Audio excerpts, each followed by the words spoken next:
So tonight I want to discuss waves with you guys. And so, but before that, I want to, I always like to discuss some housekeeping things. So tomorrow you guys have a due date, and this is for everyone.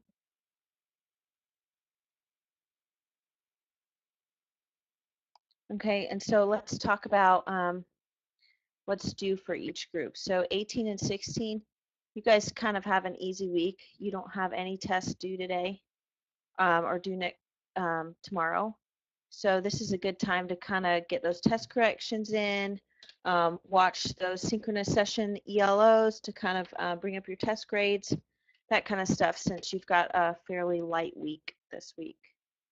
The 14-week students have the momentum test due today.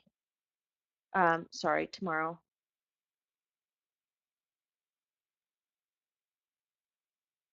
And the 12-week students, they actually have 2 tests due this week. Again, remember the 12-week students are doing 18 weeks worth of work in 12 weeks. And so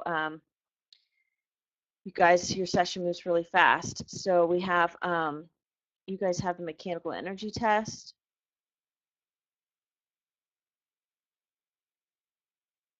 And the momentum test. And by the time we get to Thanksgiving, you'll actually be caught up with everyone else. So there's a lot going on.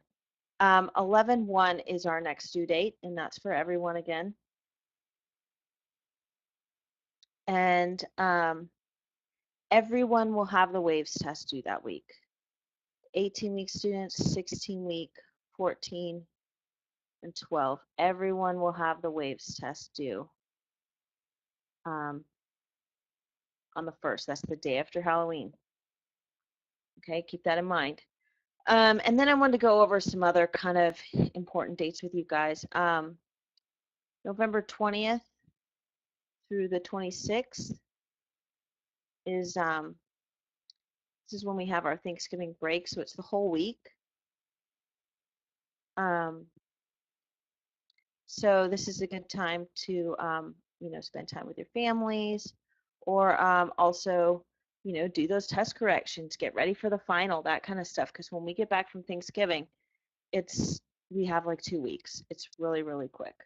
Okay. 12/1 is our very last due date, and that's actually a Friday.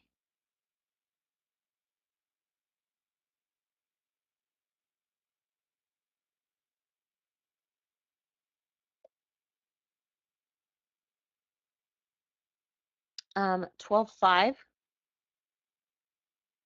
is the last day for test corrections and synchronous sessions ELOs.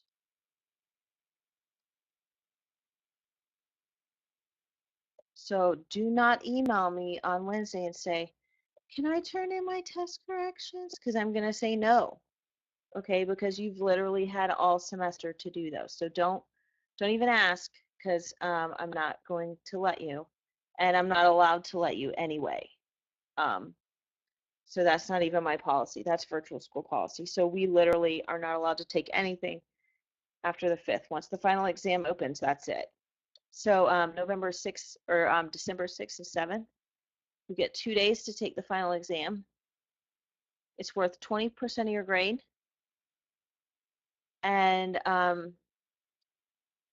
it's 45 questions. And it's all multiple choice.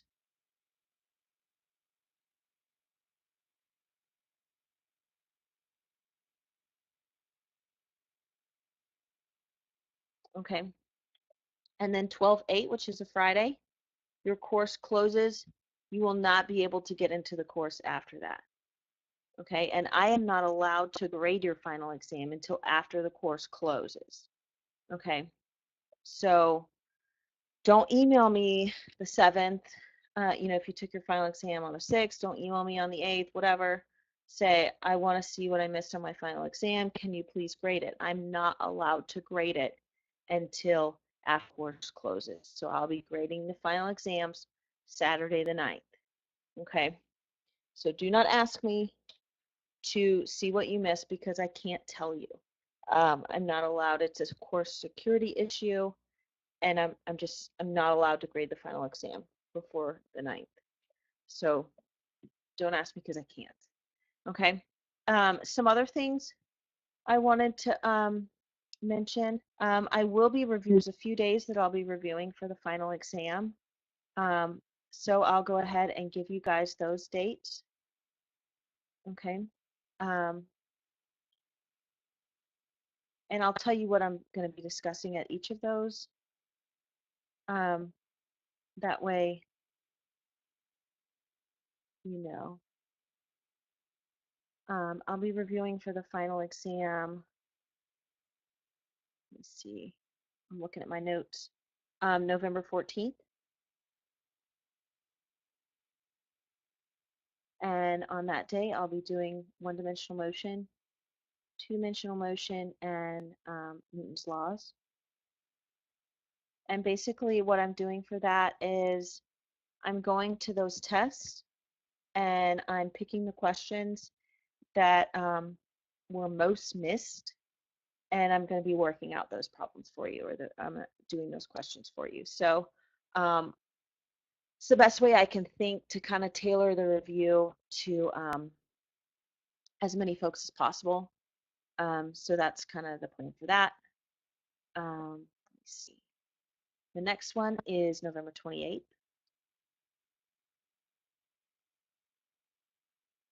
Okay, so November 14th is the week before Thanksgiving. November 28th is the week after.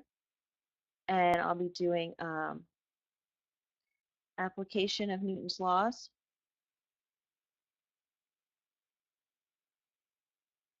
Let me see what else. Energy, momentum, and the first half of waves.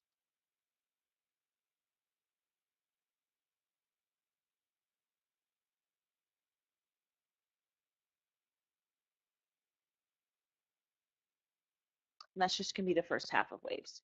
And then the last one is December 5th. And that's actually the day before the final exam opens. And I'll be doing waves, electromagnetic, radiation, electricity, and nuclear. So I'll do the second half of waves, electromagnetic radiation, electricity, and nuclear physics. Now, if you know that you did really poorly, let's say in the energy unit, then go back to the synchronous session recordings and watch those for the energy unit. You can actually go to the course resource newsletter, and you can go to the bottom of that, and it's got tons of videos about energy. Okay, so you can do that for any of the units. That way you kind of, you can focus on what's best for you. And obviously the test corrections are a great way to review for the final, right? Because you're going to basically be going over the things that you missed, right? And you can look at quizzes too and see questions that you missed and that kind of stuff. So that's a really great way to review, is to look at the questions you missed on your tests and, kind of solve them, make sure you know how to get the right answer, that kind of thing. Because the questions that were on your tests are the same questions that are on the final exam. Okay, the final exam takes that whole question bank, and it just, it's going to draw a couple from each of these units and throw them in there for you. So, it's entirely possible that if you missed a question in the momentum unit, that you might get that same question on the final exam. So, it's to your benefit to review the questions that you missed and know how to, and know the right answer, know how to work them out. Okay, so that's, those are our final exam review sessions. And like I said, I'm just going to the tests and I'm picking the questions that you guys missed the most and working through those. So it'll be like real quick, like I'll just kind of work through the questions as fast as I can to get as many questions in as possible before the end of the hour. And then, it won't be like explaining the concept, like teaching you the concept again for the first time. If you want to know that, you can go back to these synchronous session reviews or these, a session like tonight and get that information. Let's talk about waves. We have two main types. We have what we call longitudinal waves.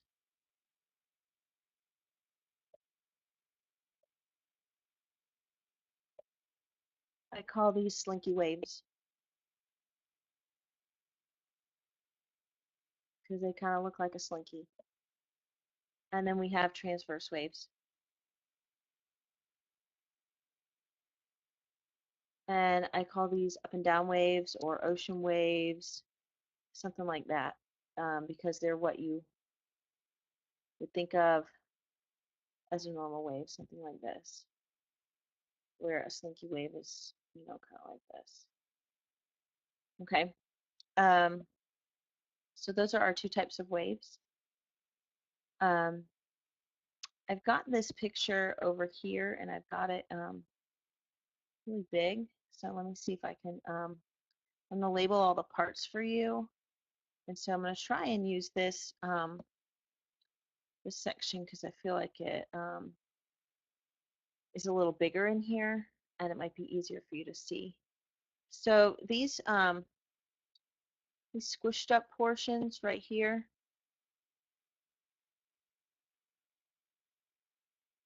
where the wave is really squished up, I'm going to call that A.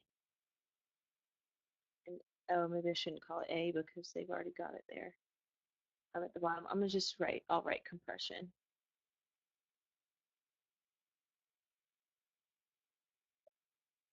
Okay. And these are places where the wave is compressed. Okay. Then let's see our next spot on the wave. We have these waves, parts where the wave is spread out. They call these rarefaction.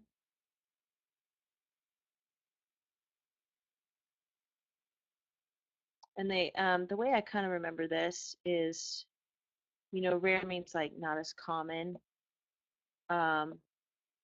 So like I like to think that this is where the wave or the parts of the slinky are more rare.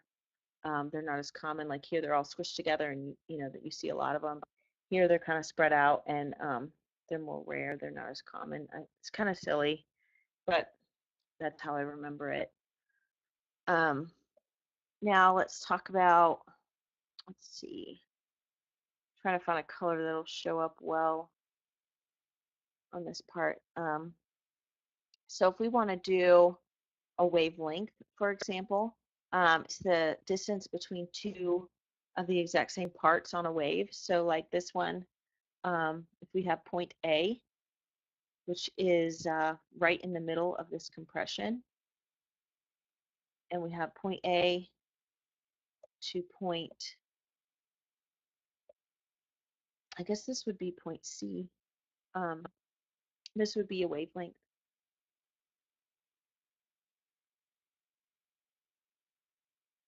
And the symbol for wavelength is lambda, which is like an upside down Y. You could also have, you see how I have the center of this rarefaction? You could have the center of this rarefaction to the center of this rarefaction. I guess that would be point D. And that could also be a wavelength. So it's just the distance between two of the exact same parts on a wave.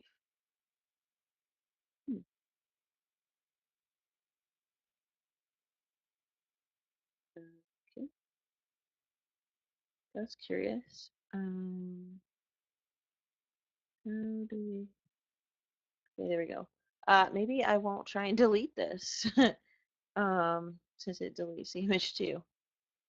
So those are the parts of a longitudinal wave.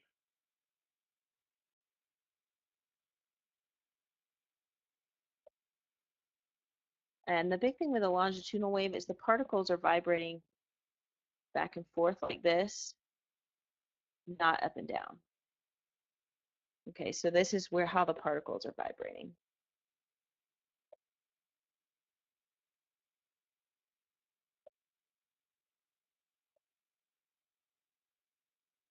Okay. Now let's talk about, okay, so the next one is a transverse wave. So I'm going to write transverse here. Well, I thought it was. Here we go.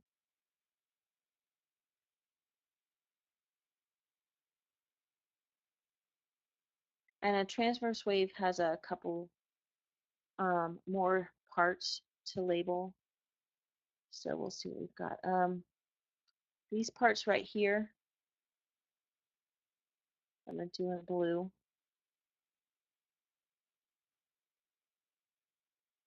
These are called the crest.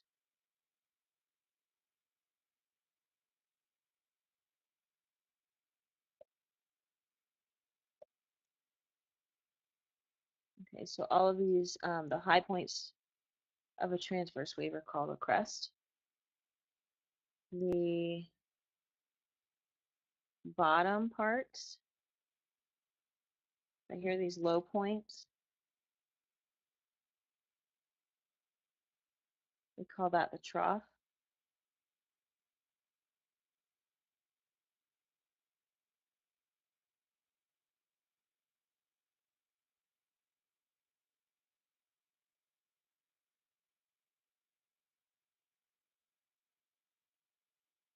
Then we have something that we call equilibrium position or the rest position. I'm going to do this in green. Hopefully it shows up. And that's just like the halfway point.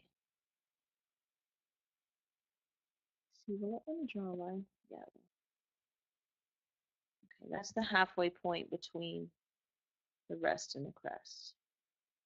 Okay, so this would be your, we call that equilibrium or the rest position.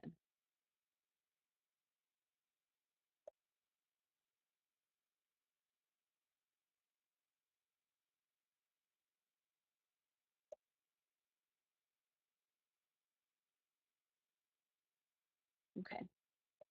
And then we do another one. I'm running out of colors. I'll show up. This is an orange. Hopefully it shows up. Now the distance between the crest and the rest, this distance right here, or the distance between the rest and the trough, we call this the amplitude. It's basically the height of the wave.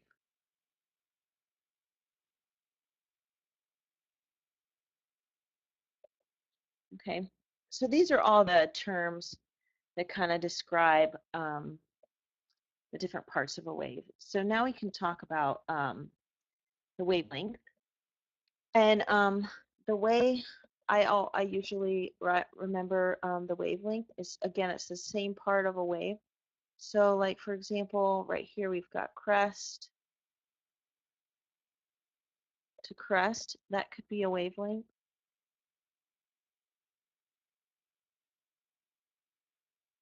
The symbol is still lambda.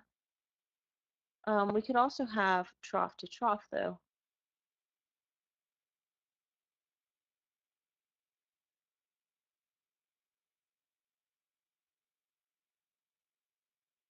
Still lambda. You could even have from the start of one crest where you're going up to a crest to where you're going up to a crest somewhere else. You know, that can also be a wavelength. Okay, I'm just going to call that lambda because I don't really have a lot of space here. So it's just the distance between two similar parts of a wave. So it doesn't really matter where you measure it. I like to do crest to crest just because it's easy, but you don't have to. And then with transverse waves, the particle motion is up and down. So if you remember in a longitudinal wave, the particle motion was left to right. Particle motion is up and down in a transverse wave. Okay, so that's all of the parts of a transverse wave. Okay, so we talked about this. The only thing we didn't do is how many waves So we can go here, and we have what? We have crest to crest. That's 1. We have crest to crest.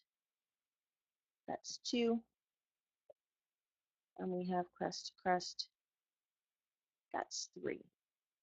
Okay, so we basically have like we have like 3.5.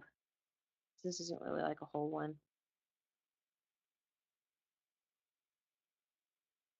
So we have 3 full waves and then a half one. Okay, so these are our wave formulas. Velocity is just distance over time. We've been doing that before. Excuse me. It's still measured in meters per second. We have frequency. Okay, that's what this is called. And that's just 1 over the period. And this is period is a capital T instead of a lowercase t. And then your wavelength is equal to velocity divided by frequency.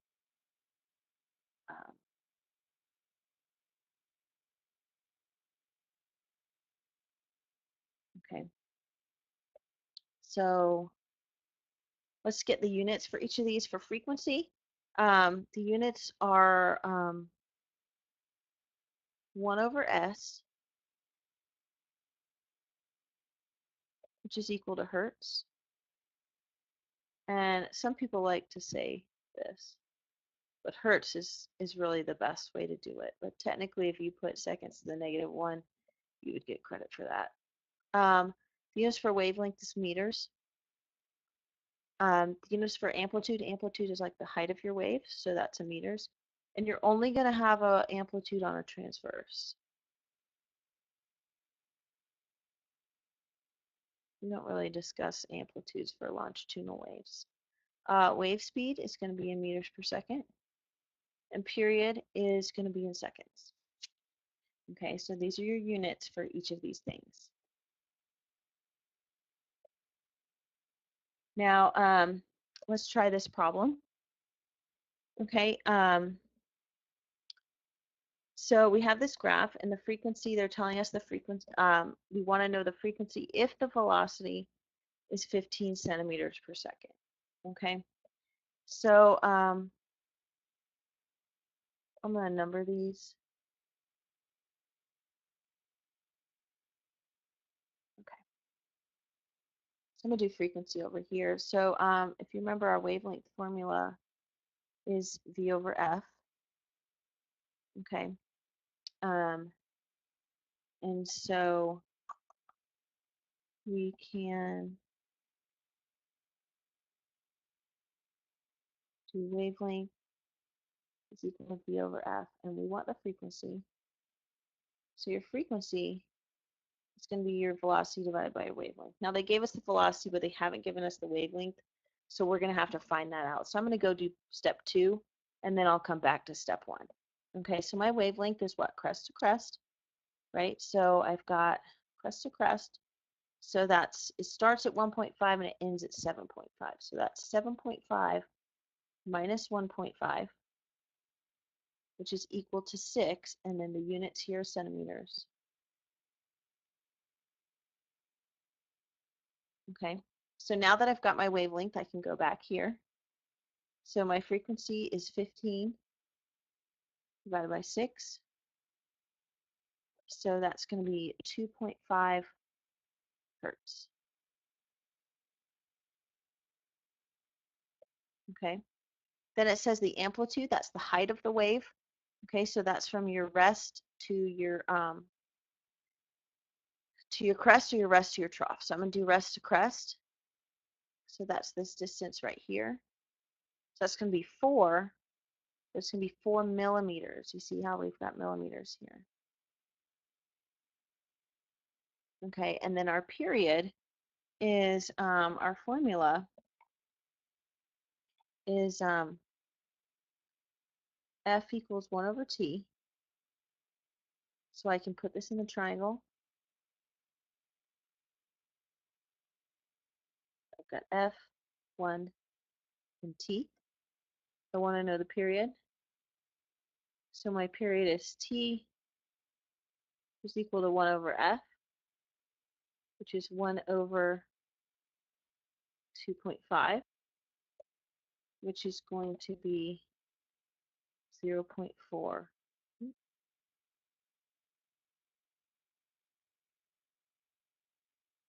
0.4 seconds.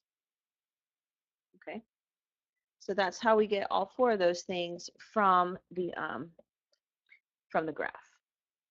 Okay, and so they gave us the velocity, and then we found the frequency, the wavelength, the amplitude, and the period by using the graph and math. Okay, so now let's do another one. They're saying that 12 waves are passing a point in 48 seconds. So what is the period? Okay, so for this one, our frequency is basically how many waves per second, right? So we've got 12 waves in 48 seconds. Okay, so this is going to give us a frequency of 0.25 hertz. Okay, now that we know that, then we can use our formula. F is 1 over t. We can put it in the triangle.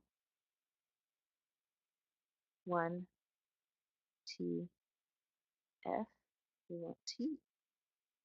So t is equal to 1 over f, which is equal to 1 over 0.25, which is equal to 4 seconds. Okay. So, and if you want, you have a formula sheet, so you could always write, t equals 1 over f on your formula sheet as well, and then you've got both of these, and you don't have to do this algebra each time. It's not hard algebra, but, if you want to. Now let's go to this next problem. And you can see the math on these problems is not super difficult compared to what we've been doing. What you guys will kind of notice is like this stuff is almost completely different from the stuff that we've been doing up to now. When I taught in the face-to-face classroom, sometimes we would actually start with waves, and then we would end with what we just finished, which is basically kinematics, velocity, acceleration, Newton's laws, momentum, that kind of stuff. So this stuff is completely different. And since we're just starting kind of in waves, we're kind of at the beginning again. These formulas are kind of easy, which is good for you because then you can, you can do well on this unit without it being super, super difficult. Okay, so we're going to solve for wave speed, and we have a wavelength of 5 meters and a period of 20 seconds. So we need to know the speed of the wave. Okay, so I'm going to write what I know. 5 meters for my wavelength, 20 seconds for my period, and then I want to know velocity. So our velocity is wavelength times frequency. Okay, so what we're going to have to do is we're going to have to find our frequency first. Okay, so I'm going to switch to a different color just because I'm kind of switching gears. And so my frequency is equal to 1 over t, and I'm going to have 1 over 20, which is going to give me 0.05 hertz. Okay, now that I have that, I can go back to this velocity equals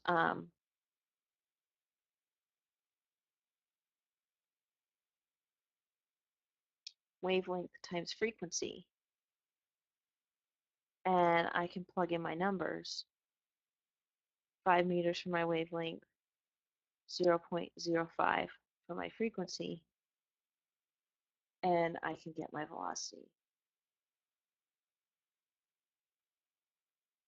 Okay, so this would be my final answer for this one. Now let's do another one. Okay.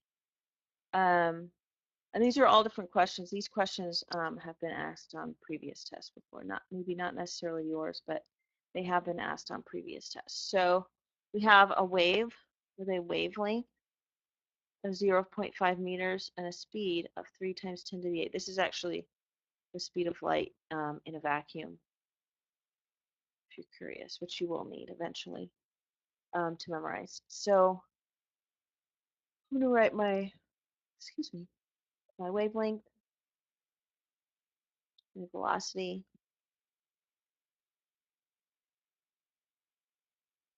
and my frequency. That's what I want. Okay, so I'm going to use that same formula that I had before. So V equals wavelength times frequency. Okay, and I want to find my frequency, so I'm just going to take this, I'm going to put it in a triangle, and I'm going to have wavelength, frequency, and velocity, and then I'm looking for frequency. So I'm going to have frequency equals velocity divided by wavelength. My velocity is 3 times 10 to the 8th, and my wavelength is 0.5. Now, when you put in the calculator, go ahead and put a parentheses around it like this. That'll ensure that you get the correct answer. You don't want to do all the right work and then not get the correct answer because you forgot a parentheses. Okay, so that's going to be 6 times 10 to the 8th hertz. Okay, and that's going to be your frequency for this radio wave. Let's do another one. Okay, I'm trying to get all the different ways they could ask you these problems. So when you get to them, you're like, been there, done that. Okay, so solve for wavelength. A wave has a speed of 5 meters per second. That's your velocity. In a period of 10 seconds. What's the wavelength? Okay, so let's write what we know. Our velocity is 5 meters per second. Our period is 10 seconds.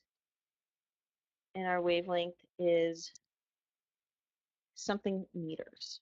Okay, so the first thing I'm going to have to do is, in order to get my wavelength, right, I'm going to have to use the formula V equals wavelength times frequency. Right, but we don't have a frequency, we just have a period. So we're going to have to go back and we're going to have to find this using frequency is 1 over t. Okay, we can put this in the triangle. We put 1 at the top, t at the bottom, on the right, and frequency on the left. So, sorry, we're looking for frequency. I didn't even need to do that. I just needed to do 1 over 10. I'm sorry. Tired, can you tell? So there's our frequency. Now we can go back and we can go in here, and we will need to use a triangle for this one because we're not looking for velocity, we're looking for wavelength. So we can do wavelength, frequency, velocity, and then our wavelength is equal to V over F. So then we can take 5 and divide by 0.1, and we get 50 meters as our wavelength. Okay, so that's how you do that one. And then I just wanted to discuss kind of some concepts with you guys. So if we have a wave, and let's say this is a wall, and we have, you could have a sound wave, you could have a string tied to the wall, you could have 2 people. We used to do a lab with my students. just took his arm away. Where we had two people like this, and they would shake like a slinky, and we would see what would happen. But basically, when your wave hits a boundary, whatever it is, it's a wall, you know, this would be the person's hand, whatever, it will bounce back. Okay. So it's going to bounce back where it came from, and then it'll, you know, if there's a boundary on this side, it'll hit that, and then it'll bounce back, and it'll lose some energy each time until it just kind of stops. This is also kind of the concept in those things called a Newton's cradle, where you have like the balls hanging. You know, it's a similar concept. You hit it, it'll bounce, and then it'll bounce, and it'll bounce, bounce, bounce until it stops. So that's kind of how waves work when they hit boundaries. Now we can talk about interference. This is kind of hard to look at. It makes me a little dizzy, but this is when waves interact with each other, there's a few things they can do, and they call that interference. Okay, the first type of interference is constructive interference, and this is when you have a wave, two waves of the same, not the same type, but like the same, their crests kind of match up, or their troughs kind of match up. And so this one would be headed this way, and then where's that other one? Let me just wait for it. Let's see.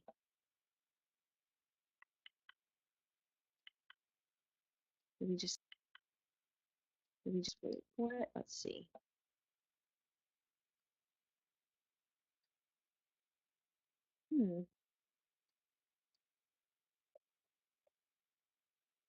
Let's see.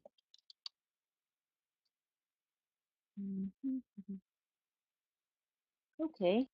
What I'm going to do is, let's see if I can get this come back. Okay, here we go. Yay. So we've got constructive interference. So these are two waves that like their crests match up, or their troughs match up. Another way that you could draw constructive interference would be like this. And so basically, they kind of hit each other. And so we want to know what happens when they meet. Okay, so when these guys meet, they're basically going to add together, if that makes sense. So you're going to have the height of this one and the height of this one. They're going to add together, and you're going to get, you know, a wave like this. Okay, where if you had these together, then you might get a wave, you know, like that, like doubly high. Okay, so that's constructive interference because they're basically adding together.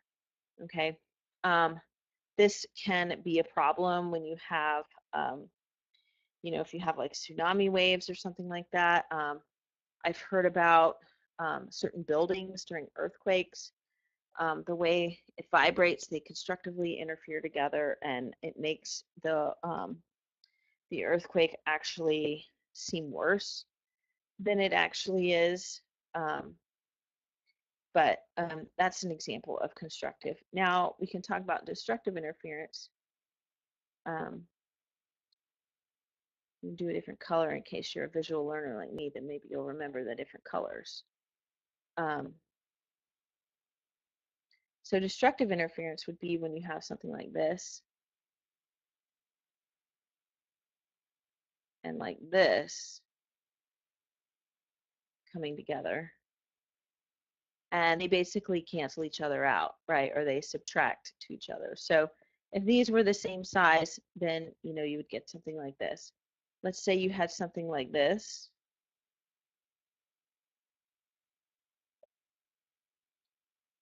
Meeting with something like this, you know, then you might get only like a half as tall wave, right? So they're kind of, they still add together, but if you consider like the things that are the parts of the wave that are kind of like upwards, I guess you would say, and you consider those like positive, and then you consider these ones that kind of go downwards if you consider those negative, and then you can just, then they kind of cancel each other out. So let's say this was like plus 2 units, whatever that is, and this would be, like minus 1 unit, whatever that is, then this would be like plus 1. So that's kind of how these kind of work. If this was a plus 1 and this was a minus 1, then this would be like a 0, and that's why it's flat. So that's kind of how constructive and destructive interference work. So now we can talk about sound, and so the first frequency is always known as your fundamental. Okay, so this would be your fundamental. Okay, and then your harmonic is each one after. So like this would be your first harmonic, even though it's the second frequency.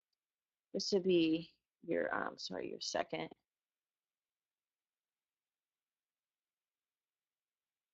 harmonic, and so on. Okay, and then if you wanted to calculate these, right, your formula is just it's just whatever it is. Like, so your fundamental was 500, so we would put 500 hertz here. For this one, it would be 500 times 2, because it's the second frequency. So it would just be 1,000. For this one, it would be 500 times 3. So that would be like 1,500 hertz. And then, you can go on. You guys can do these too. Now, the big thing is students will get ones that say, like, what is the frequency of the second harmonic? Okay. So let's try that. What is frequency of second harmonic if first, or we'll say if fundamental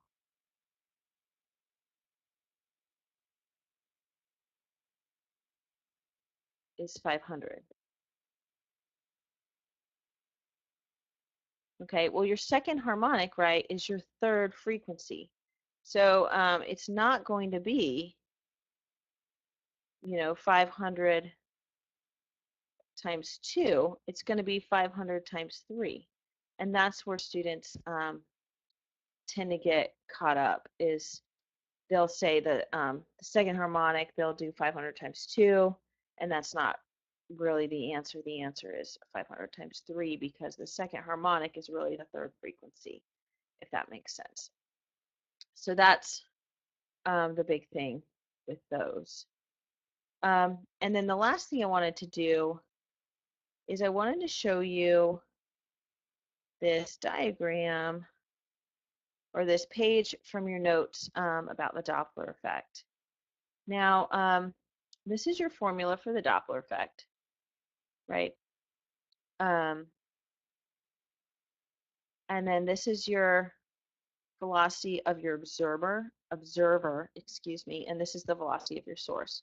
If your observer is moving towards the source, so let's say you have a train or maybe a car, whatever this is, and then you have a person walking towards the train, okay? They're going to have a positive velocity right here. And then your source, since your source is also moving towards the observer, it's going to have a positive velocity here, which, then it would still end up being negative. But let's say you had a person that miss the ice cream truck. Ooh, right, they miss the ice cream truck. So the ice cream truck is playing his music and heading away, and this person is running after the ice cream truck because they really want some ice cream. Okay, so the observer is moving towards the source, so they're going to be positive still. And then your ice cream truck is moving away. Okay, so then you'd have that negative and they would cross out, so you'd have two positives there. So that's how you would you would figure out these problems. So and if you really want something funny, look up Big Bang Theory Doppler Effect. It's really funny.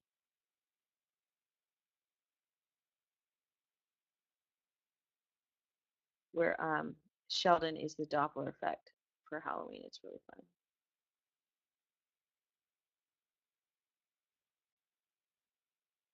fun. So that's what I had for you guys today.